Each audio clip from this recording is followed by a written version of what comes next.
This is Zombie Dave Reda, and you're listening to the Movie Rage Show. Grr. It's time for the movie rant. Tonight's victim is actor-director Zombie Dave Reda. Done Riding Love. Are we promoting that people haven't heard yet? Good as Dead is the one that I just most recently completed and is chasing through the festivals right now. It's a really awesome film. The way I describe that film is it's got 80s music, it's got zombies, what's not to love, right? And it stars the lovely and amazing Ashley Mary Nunez, who's doing a lot of great stuff. I think she's got a new Netflix show right now. Super cool Danny Shaka, who's an amazing little actress. My friend Jeffrey Dammit, who's also an amazing actor. Awesome effects artist, Boneyard Effects, did my zombie makeup. And it was so freaking great to have like the best looking zombies I've ever had to work with. In 2020, during the pandemic was going full bore here. Basically, they were saying that you could film, but that was the only thing you could do. You could not meet, you could not hang out, with your friends, you couldn't do anything, couldn't go anywhere unless you were filming. That was the only thing you can do.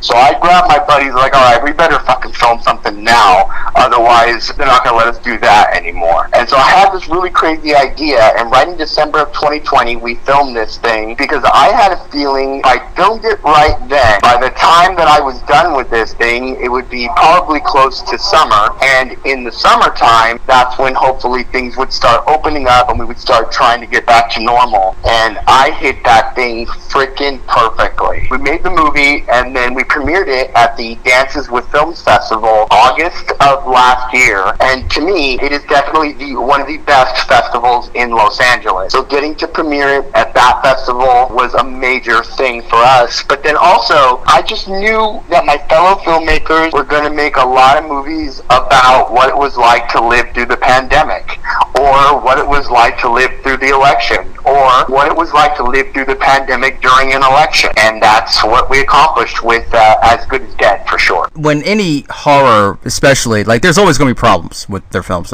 with wherever it is. When having different variations of their own horror, when it comes to change on the movement of how the genre is going in cinema, do you accept that change, or would you actually apply your vision to almost reinvent it, or even consume the change of how things are going within this genre? I pretty much ignore what everybody else is doing and follow my own path, and that's what served me well. I have my own message that I'm trying to put through in horror, and honestly, because I think I do that, I think that's why I have, not to say that I have success, but to have the success, I think it's because I'm carving my own bloody niche. Something that's actually scary, but still funny and yet romantic is it's not easy to write, it's not easy to make, it's not easy to act, it's not easy for all that. But if you can get the right team together and write the right script, it does make something unique and special. And that's the path that I prefer for the audience to think they know what I'm about to do, and then that's exactly what I'm not going to do. And that's pretty much what I think I've made a career doing so far. In the horror genre, do you think it's become more convenient and to an extent to get the work in today's indie horror, or do you think it's coming to a crawl in terms of opportunity? I would say it's one of the best times ever to be a filmmaker, because when I first started making movies back in the early 2000s,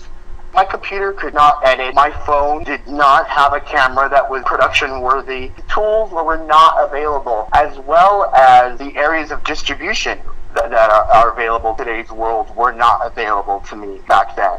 Nowadays, everything you would need to make an awesome movie is completely available to you, practically on your phone. If you actually make something of quality and something worth selling, there are many avenues now to change. Most of them are online, but still, I mean, there's like, Redbox, Hulu, Amazon, Netflix, not to mention the networks, if you can get them on there, because they love to throw shorts or you can sell a feature to them. There's so many avenues now, especially for independent film. We pretty much had the DVD market, and that was it. Indie filmmakers are always starting these crowdfunders and GoFundMes and Indiegogo stuff. Do you think that actually helps, or do you think it hurts, or do you think it can be almost problematic later in the future but good now? It sort of depends on the project and who's running it, because doing a crowdfunding or a source crowdfunding like that, it is a full-time job in itself. You're doing that from the moment you wake up, and you're up late pushing, trying to find ways to make that happen. I've never done that myself, but I have had friends who have, and I've watched them just go crazy. Honestly, to me, I feel like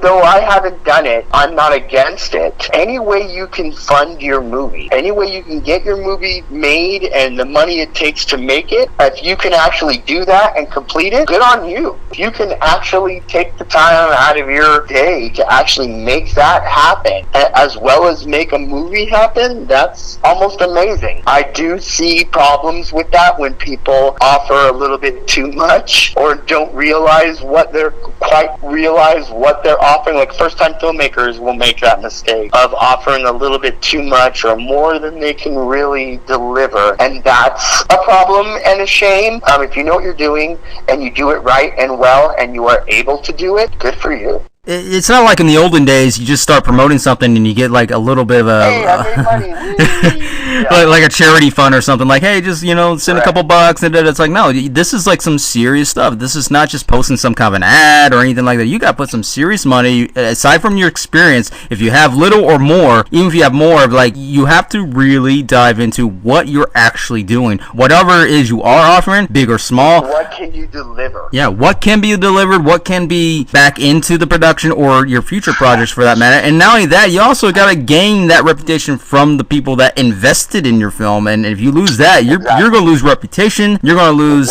credibility with other filmmakers or even in the film industry itself because of what that mistake happened at that moment. Yeah, you learn from it, but guess what? It was a very crucial one, and chances are you might not have to do it again, but never get to make another movie again. Yeah, that's exactly what could happen. You have to pay attention of what you're doing.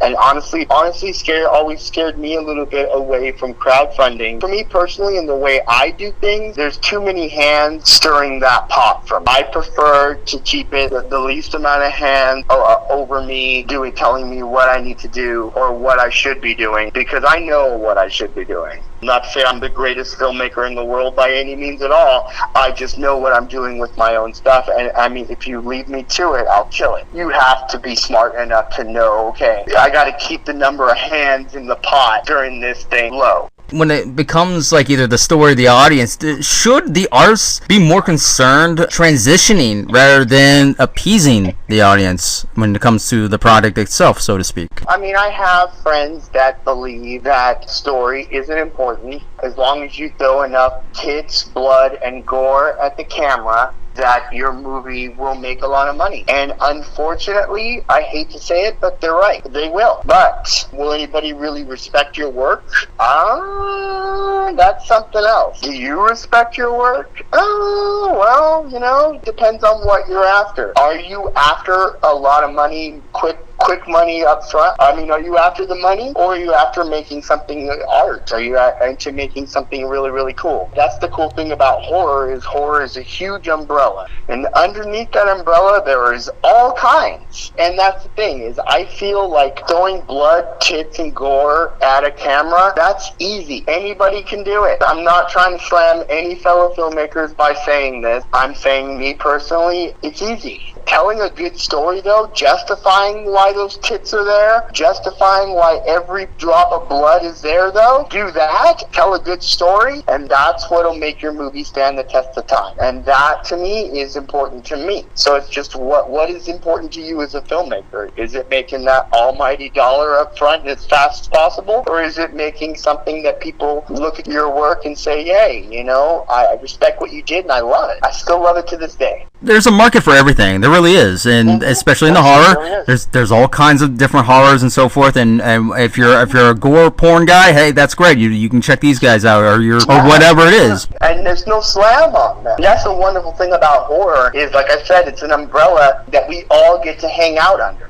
to repeat the same thing, doing your next project, your next project, your next project. At some point, it's gonna be so dull. Like, okay, you rode this train for so long, it's no longer effective, and that's problematic. I've seen a lot of filmmakers like just pump out all these films that are just like going nowhere, or just like they're just making another one. Like, they're not even putting enough focus or money or anything into it. They're just putting the same type of elements into the same film that they've been doing. And I'm not going to name any names, but let's just say I have a very close friend of mine who's a filmmaker, and this person, on their first feature, they put everything as disgusting as they could possibly think of into that first feature. Every kill, everything going in it it was designed to make you go, ew! That's what the movie was kind of designed for. The problem they're having, though, is years later, when they want to do the sequel, you went as gross as you could on the first one, and you basically blew your entire wad on the first one. How do you top that? I mean, like, what do you castrate two dudes?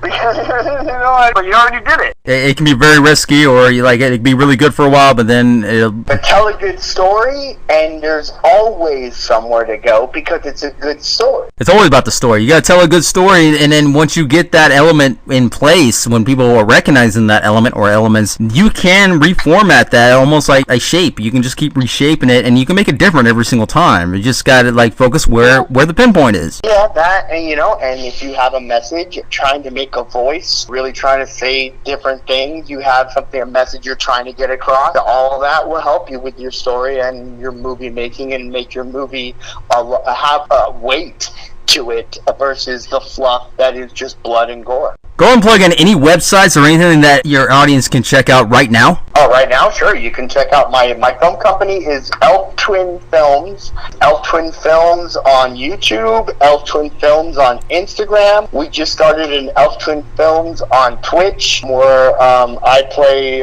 horror video games horribly and do horrible things. Just Dave Reda Facebook, Elf Twin Films Facebook page too. The features are out there. You got to get them, whatever. But the short films, usually what I'll do is I'll throw them through the festivals for a year and then throw them on YouTube. So we do have some really cool shorts on YouTube that are ready to be watched right now and enjoyed by you, the fans. And there you have it, everybody. That is Dave Reda. Grr, grr, grr.